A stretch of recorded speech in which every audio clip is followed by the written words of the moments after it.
নমস্কার। আজকের পর্বে আমরা একটা বিশেষ জায়গা আর তার পেছনের ভাবনা নিয়ে কথা বলবো। জায়গাটার নাম আনন্দনগর।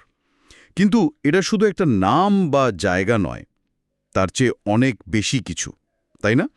আমাদের কাছে বেশ কিছু কাগজপত্র, বই আর নোটস আছে এর ওপর। হ্যাঁ, একদম ঠিক। আমাদের আলোচনার ভিত্তি মূলত একটা বই, আনন্দনগর, এক নতুন সভ্যতার কেন্দ্রভূমি। আর এর সাথে জড়িত আরও কিছু লেখা।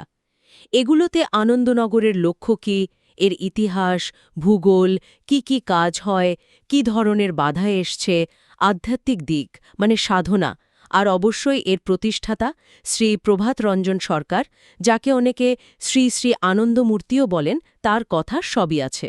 তাহলে আজকে আমাদের চেষ্টা থাকবে এই সব তথ্যের ভেতর থেকে আনন্দনগরের আসল নির্যাসটা খুঁজে বের করা। এর ভাবনাটা কোত্থেকে এলো, কিভাবে তৈরি হলো, এর বিশেষত্ব কি, কি সমস্যা পেরোতে হয়েছে, এখানকার সাধনার মানে কি, আর যিনি এটা শুরু করলেন তার বৃহত্তর চিন্তাটা কি ছিল, এইসব মিলে একটা ধারণা তৈরি করা। চলুন এই বিষয়টার গভীরে যাওয়া যাক। আচ্ছা, প্রথমেই যদি বলি, আনন্দনগর জিনিসটা ঠিক কি। এটা তো পশ্চিমবঙ্গের পুরুলিয়া জেলায়, দেশের অন্যতম পিছিয়ে পড়া একটা জায়গা, মূলত আদিবাসীরা থাকেন। কিন্তু উৎসগুলো বলছে এটা শুধু একটা গ্রামের সমষ্টি নয়। হ্যাঁ, আমিও সেটাই দেখছিলাম। এটাকে একটা অন্যরকম গ্রামীণ উন্নয়ন প্রকল্প বলা হচ্ছে। লক্ষ্যটা শুধু গরিবই হটানো নয়, বরং ওই আদিবাসী সংস্কৃতির একটা নবজাগরণ আর তার সাথে আর্থসামাজিক উন্নতি। একটা সুন্দর কথা লেখা আছে, যেন অবহেলার মরুভূমিতে একটা মরুদ্যান তৈরির চেষ্টা। ঠিক ধরেছেন। আর সমস্যাগুলো তো কম নয়। দারিদ্র্য আছে, লেখাপড়ার সুযোগ কম, অসুখ-বিসুখ লেগেই আছে, বিশেষ করে কুষ্ঠ। অপুষ্টির সমস্যা মারাত্মক, কারেন্ট নেই বহু জায়গায়, জমি অনুর্বর, চাষ করে লাভ হয় না, কলকারখানাও তেমন নেই। তো এই সব কিছুর মোকাবেলা করে জায়গাটাকে একটা স্বনির্ভর, যাকে বলে স্থিতিশীল উন্নয়নের উদাহরণ হিসেবে গড়ে তোলাই উদ্দেশ্য। কিন্তু এর আরেকটা দিকও আছে। ঠিক, এইখানেই বিষয়টা আরও ইন্টারেস্টিং হচ্ছে, কারণ বইগুলোতে একে শুধু উন্নয়নের মডেল বলছে না, বলছে বিশ্বব্রহ্মাণ্ডের আলোকবর্তিকা, এই বিশ্বব্রহ্মাণ্ডের কেন্দ্রবিন্দু, এই সব বেশ বড় কথা। আবার আমাদের অন্তরের আনন্দনগরের কথাও আছে। এর মানে কি দাঁড়ায়? এটাই বোধহয় আনন্দনগরের মূল দর্শনের জায়গা। যেমনটা লেখা আছে, লক্ষ্য শুধু বাইরের প্রয়োজন মেটানো নয়, মানুষকে প্রাণ ধর্ম দেওয়া, একটা ভেতরের জীবনী শক্তি, যা টাকা পয়সা বা জাগতিক জিনিসের অনেক ঊর্ধ্বে।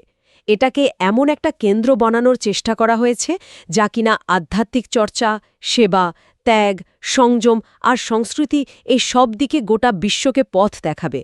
তার উন্নয়ন আর আধ্যাত্মিকতা এখানে একসাথেই চলছে। বাহ, বেশ গভীর ভাবনা। আচ্ছা, এই চিন্তাটা এলো কিভাবে? এর শুরুটা কোথায়? শ্রী শ্রী আনন্দমূর্তির গবেষণার কথা বলছিলেন। হ্যাঁ, উৎসগুলোতে আছে যে শ্রী শ্রী আনন্দমূর্তি তার যৌবনকালে বিহার আর পশ্চিমবঙ্গের, বিশেষ করে যেটাকে রাঢ় অঞ্চল বলা হয়, সেখানকার পুরনো প্রায় হারিয়ে যাওয়া সংস্কৃতি আর সভ্যতা নিয়ে অনেক খুঁজেছেন, গবেষণা করেছেন। যেমন কোয়েল নদী বা সুবর্ণরেখা নদীর ধারে যে পুরনো সভ্যতা ছিল, সেগুলোকে রাঢ়ী সভ্যতারই অংশ হিসেবে দেখার চেষ্টা করেছেন। এমনকি সিলি বলে একটা জায়গায় ম্যামথের চোয়ালের জীবাশ্ম খুঁজে পাওয়ার কথাও লেখা আছে। তার ধারণা ছিল এই অঞ্চলের আজকের পিছিয়ে পড়া মানুষগুলোই হয়তো এককালে খুব উন্নত সভ্যতার অধিকারী ছিল। আচ্ছা, আর এই জায়গাটা আনন্দনগরের জমিটা পাওয়া গেল কিভাবে? ১৯৫৫ সালে তো আনন্দমার্গ প্রচারক সংঘ তৈরি হলো। কাজ বাড়ার পর নিশ্চয়ই একটা বড় জায়গার দরকার হয়েছিল। হ্যাঁ, ঠিক তাই। ১৯৬২ সালের পর শ্রী শ্রী আনন্দমূর্তির নির্দেশেই একটা বড় জমির খোঁজ শুরু হয় সংঘের কেন্দ্রীয় অফিসের জন্য। আর রাঢ় অঞ্চলকেই বাছা হয়, কারণ তারিখীয়ভাবে আর আধ্যাত্মিকভাবে জায়গাটার গুরুত্ব ছিল। আগে শিবতন্ত্র, জৈনতন্ত্র, বৌদ্ধতন্ত্র এসবের কেন্দ্র ছিল এখানে। তো কয়েকজন আচার্য গেলেন গড়জয়পুরের রাজার কাছে। রাজা অবস্থা তখন নাকি খুব একটা ভালো ছিল না। হ্যাঁ, সেরকমই লেখা আছে। কিন্তু উনি বাগলতা মৌজায় ওনার স্ত্রীর নামে থাকা বেশ কিছুটা অনুর্বর পাহাড়ি জমি দান করে দেন। শ্রী শ্রী আনন্দমূর্তি ওই জায়গার নাম দেন আনন্দনগর। আর যিনি জমিটা দান করলেন, মানে শ্রীমতী প্রফুল্লকুমারী দেবী তাকে বিশেষভাবে ধন্যবাদও জানান। এভাবেই কিন্তু আনন্দনগরের পথ চলা শুরু। এবার একটু এখানকার ভূগোল আর ভূতত্ত্বের দিকে দেখি। পুরুলিয়া জেলায় পশ্চিমবঙ্গ ঝাড়খণ্ড বর্ডারের কাছে পশ্চিম রাঢ়ের অংশ। জায়গাটার কিছু অসাধারণ প্রাকৃতিক বৈশিষ্ট্য আছে, তাই না? আছে তো, যেমন ধরুন কর্কটক্রান্তি রেখা একদমের ওপর দিয়ে গেছে, দুটো ছোট নদী আছে, উত্তরা আর দক্ষিণা, এরা আনন্দনগরের দুপাশ দিয়ে বয়ে গিয়ে এক জায়গায় মিশেছে। আবার অনেক ছোট ছোট টিলা পাহাড় আছে, বলা হয় এগুলোর সাথে বিন্ধ্য পর্বতমালার যোগাযোগ আছে মাটির নিচে জলস্তর দিয়ে। আবার অযোধ্যা পাহাড়ও তো কাছেই। আর এখানকার মাটি পাথর এগুলো ভীষণ পুরনো, মানে সে গন্ডমানা ল্যান্ডের অংশ। গন্ডোয়ানা ল্যান্ড মানে পৃথিবীর একদম শুরুর দিকের ভূখণ্ড। হ্যাঁ, আর এখানকার বেলামো পাহাড়, এটাকে তো পৃথিবীর সবচেয়ে পুরনো পাহাড়গুলোর একটা বলা হয়। এককালে নাকি হিমালয়ের থেকেও উঁচু ছিল। শুধু তাই নয়, এই এলাকাটা জীবাশ্মও খুব সমৃদ্ধ। শ্রী প্রভাতরঞ্জন সরকার নিজে এই অঞ্চলকে লাল মাটির দেশ মানে রাঢ় বলেছেন, যা পুরনো পাহাড় ক্ষয়ে তৈরি হয়েছে। এই প্রাচীনত্ব, এই ভৌগোলিক বৈশিষ্ট্য, এগুলো আনন্দনগরের ধারণার সঙ্গে খুব গভীরভাবে জড়িয়ে আছে। এরকম একটা ঐতিহাসিক ভূতাত্ত্বিকভাবে গুরুত্বপূর্ণ কিন্তু পিছিয়ে পড়া অনুর্বর জায়গায় এত বড় পরিকল্পনা, কী ধরনের কাজ শুরু হয়েছিল গোড়ার দিকে? ১৯৬৩ থেকে ১৯৬৬ সালের মধ্যে অনেক কাজ শুরু হয়ে যায়। নথিগুলোতে দেখছি primary school, high school, degree college পর্যন্ত হয়েছে। দাতব্য চিকিৎসালয়, কুষ্ঠাশ্রম, অনাথ বাচ্চাদের জন্য শিশু সদন, প্রতিবন্ধী শিশুদের জন্য একাডেমি অফ লাইট, চাষ আর dairy farm, workshop, technical institute মানে এমিট, প্রেস, দোকান, হস্টেল, এমনকি সেচের জন্য বাঁধও তৈরি হয়েছে। বাপরে, খুব তাড়াতাড়ি অনেক কিছু করার চেষ্টা। পরেও তো নিশ্চয়ই আরও অনেক পরিকল্পনা হয়েছে। হ্যাঁ, পরে মহিলাদের জন্য উমা নিবাস তৈরি হয়।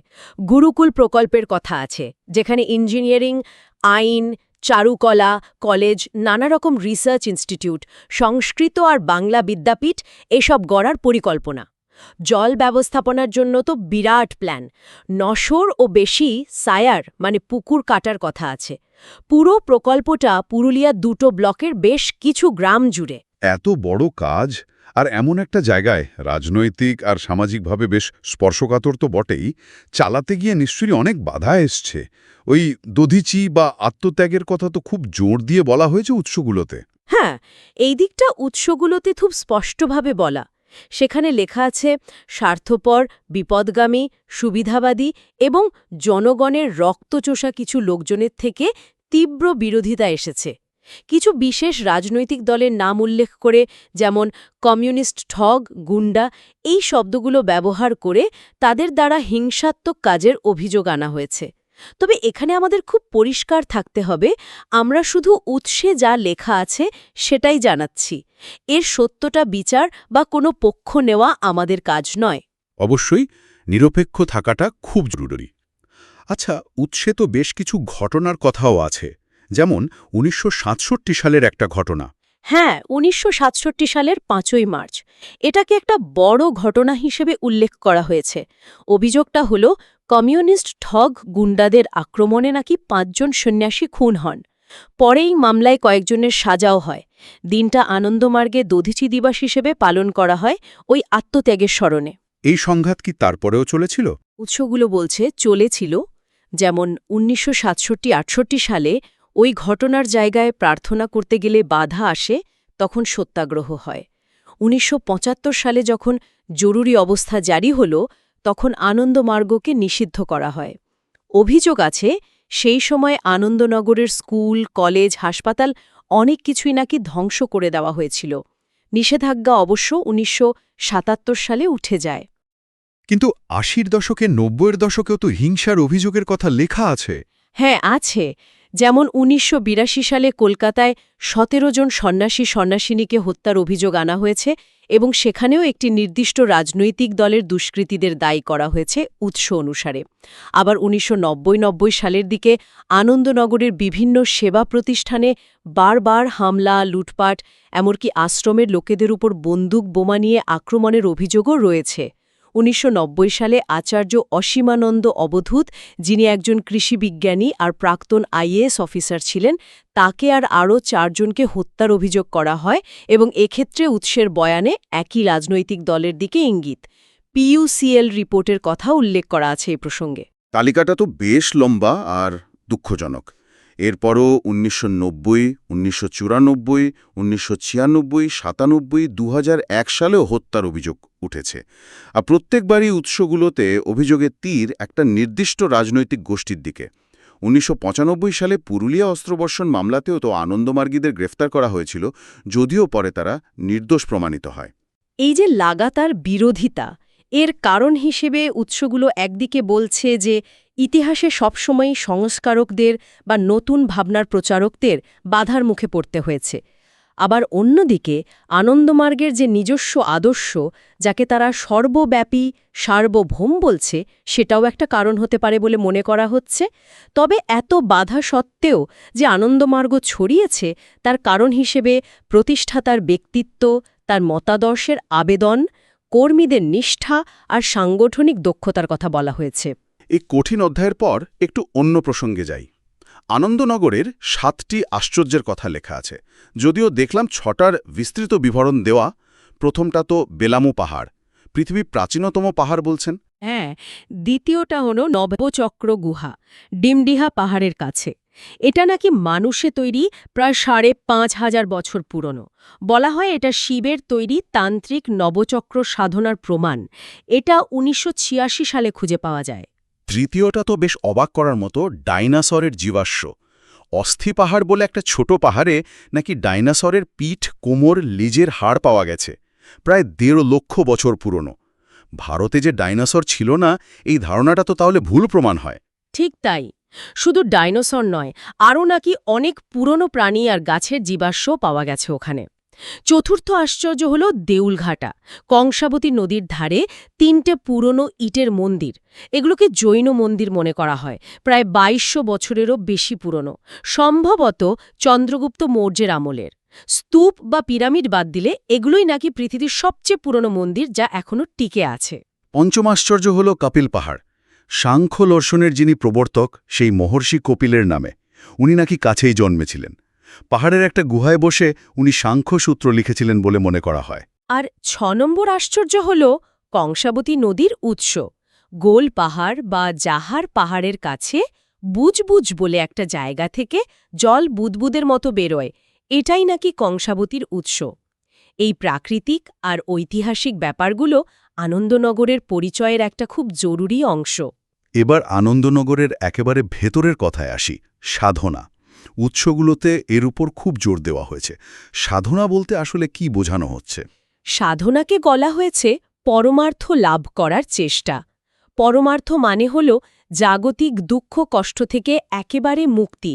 এটা হল আত্মা আর পরমাত্মার মিলনের পথ।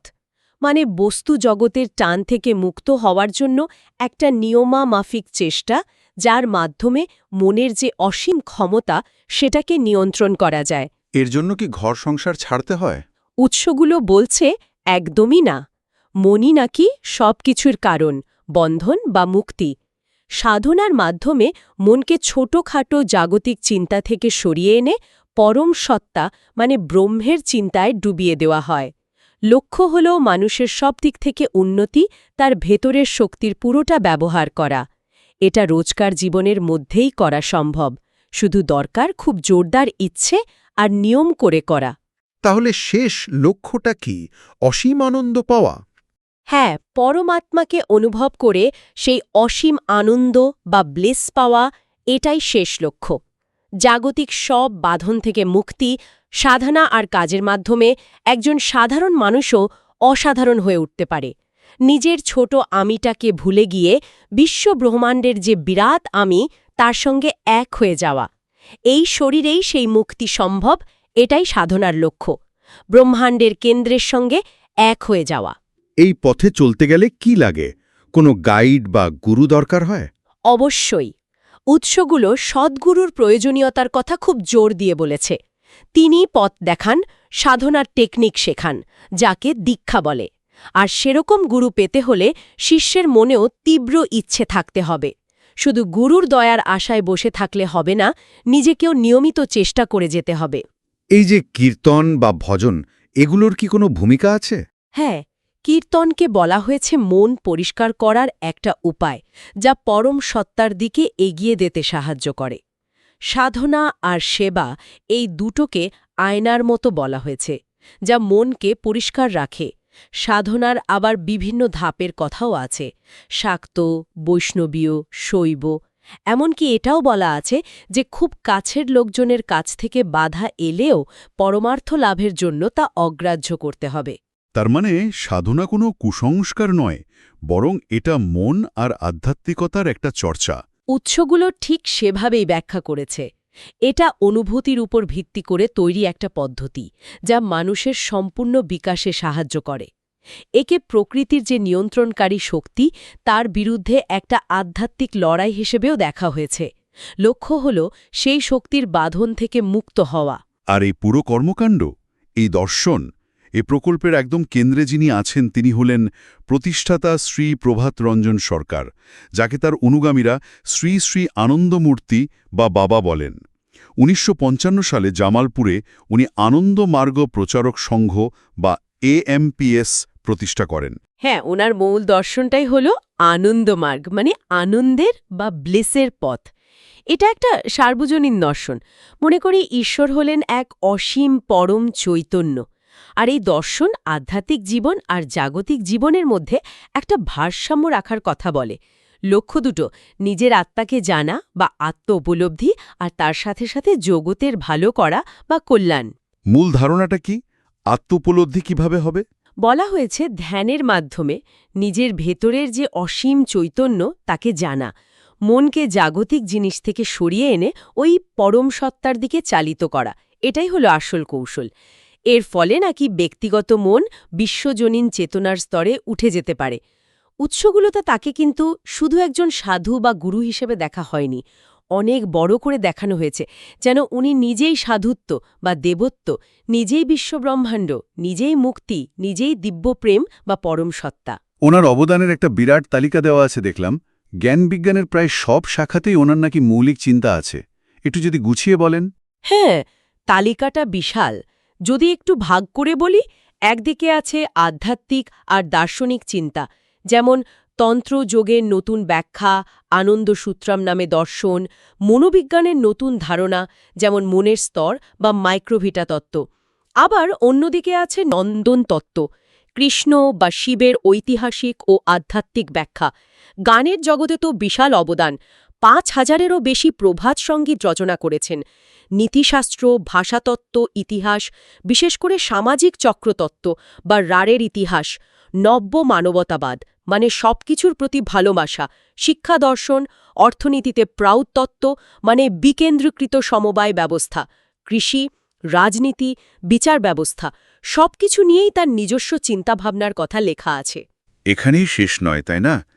জীববিদ্যা, পদার্থবিদ্যা, পরিবেশবিদ্যা, ভূতত্ত্ব, এমনকি চিকিৎসা নিয়ে ওনার নিজস্ব তত্ত্ব আছে। ঠিক, জীববিদ্যায় যেমন মাইক্রোভিটা তত্ত্ব বা বিবর্তন নিয়ে ভাবনা, পদার্থবিদ্যায় চৈতন্যকে মূল ধরে E=mc²কে চ্যালেঞ্জ করা, পরিবেশ নিয়ে ভাবনা, যেখানে সব সত্তার অধিকারের কথা বলা হয়েছে, ভূতত্ত্বের রাড়ের ইতিহাস, ভূপদার্থবিদ্যায় মেরু পরিবর্তন বা নতুন বরফযুগের পূর্বাভাস, চিকিৎসায় বিভিন্ন পদ্ধতির সমন্বয় বা বর্ণ থেরাপি, সমাজতত্ত্বে আনন্দনগর মডেল, লিঙ্গ সাম্যের জন্য নারীর মুক্তি। তালিকাটা সত্যি অভাবনীয়। উৎসগুলো তাকে একজন বিরাট মাপের চিন্তাবিদ হিসেবে দেখিয়েছে, যিনি জীবনের প্রায় সব দিক নিয়ে ভেবেছেন আর পথ দেখানোর চেষ্টা করেছেন। সত্যি এক বিশাল কর্মকাণ্ড আর ভাবনার জগৎ। তাহলে আজকের আলোচনা থেকে আমরা যা বুঝলাম, আনন্দনগর শুধু একটা গ্রাম বা প্রকল্প নয়, এটা একই সঙ্গে সংস্কৃতির পুনরুদ্ধার, ইতিহাসের সাক্ষী, ভূগোলের বিস্ময়, বিশাল সেবাকার্যের ক্ষেত্র, গভীর আধ্যাত্মিক দর্শনের চর্চাকেন্দ্র, আবার চরম বিরোধিতার মুখেও টিকে থাকার এক অসাধারণ উদাহরণ, যা শ্রী শ্রী আনন্দমূর্তির এক বহুমাত্রিক স্বপ্নের ফসল। আলোচনা শেষ করার আগে এই সব তথ্যের উপর ভিত্তি করে একটা প্রশ্ন মনে আসছে। একদিকে আমরা দেখছি আনন্দনগরের লক্ষ্য হল প্রাণ ধর্ম জাগানো, সেই ভেতরের শক্তি, কারণ শুধু খেয়ে পড়ে তো মানুষ বাঁচে না। আবার অন্যদিকে আমরা শুনলাম সেখানকার কঠিন বাস্তবতার কথা, দারিদ্র্য, অভাব, হিংসাত্মক বিরোধিতা। এই যে দুই বিপরীত মেরুর টানাপোড়েন, মানে একদিকে এত উঁচু আদর্শ আর লক্ষ্য, আর অন্যদিকে এত কঠিন পরিস্থিতি, এর মধ্যে দিয়ে এই প্রকল্পের এগিয়ে চলাটা আমাদের কি ভাবায়? জাগতিক উন্নতি, নিজেদের সংস্কৃতির পরিচয় বাঁচিয়ে রাখা, আর মানুষের সে গভীরতর অর্থ বা প্রাণধর্ম খুঁজে পাওয়ার চেষ্টা, এগুলোর মধ্যে সম্পর্কটা ঠিক কী রকম, বিশেষ করে যখন পরিস্থিতি এত প্রতিকূল হয়? এই প্রশ্নটা হয়তো আমাদের আরও ভাবার সুযোগ করে দেবে।